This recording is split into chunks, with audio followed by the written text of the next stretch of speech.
Indian national Lokdal के अध्यक्ष और हरियाणा के पूर्व मुख्यमंत्री ओम प्रकाश चौटाला का 79 वर्ष की आयु में निधन हो गया। वह लंबे समय से बीमार चल रहे थे। उन्होंने गुरुग्राम स्थित अपने आवास पर अंतिम सांस ली। आइए जानते हैं ओपी चौटाला के राजनीतिक सफर के बारे में। ओम प्रकाश चौटाला को राजनीति विरासत में मिली। वह देश के पूर्व उप प्रधानमंत्री और हरियाणा के पूर्व मुख्यमंत्री देवीलाल के बेटे थे। ओपी चौटाला देवीलाल के 4 बेटों में सबसे बड़े थे। पिता की राजनीतिक विरासत उन्होंने ही संभाली और हरियाणा के 4 बार मुख्यमंत्री बने।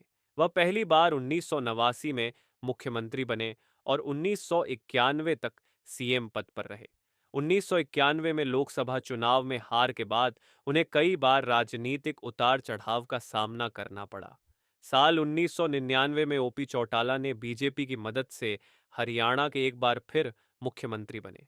ओपी चौटाला का जन्म 1 जनवरी 1935 को सिरसा के चौटाला गांव में हुआ था।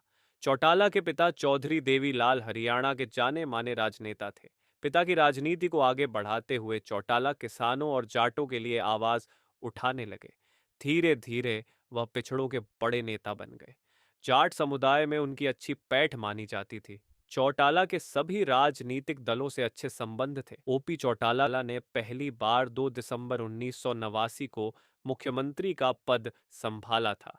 हालांकि उनका कार्यकाल संक्षिप्त था, जो उनकी सरकार के बर्खास्त होने के बाद 22 मई साल 1990 तक चला।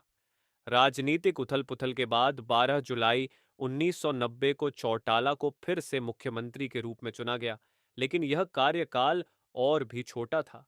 वह मात्र 5 दिन सीएम रह सके। 1991 में चौटाला एक बार फिर मुख्यमंत्री नियुक्त हुए और 22 मार्च से 6 अप्रैल 1991 तक पद पर रहे।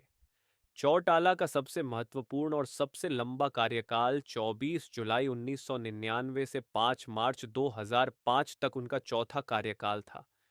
इस दौरान उन्होंने राज्य के कृषि और ग्रामीण बुनियादी ढांचे में सुधार लाने के उद्देश्य से कई पहलों पर काम किया। ओपी चौटाला के चौथे कार्यकाल में भ्रष्टाचार के आरोप भी लगे। वह जेल भी गए। 2005 के बाद हरियाणा में कांग्रेस की सरकार आई और वह फिर कभी सत्ता हासिल नहीं कर पाए। बाद में दोनों बेटे अभय और अजय के मतभेद के बाद पार्टी टूट गई। वर्तमान समय में हरियाणा विधानसभा में उनकी पार्टी के मात्र 2 विधायक हैं।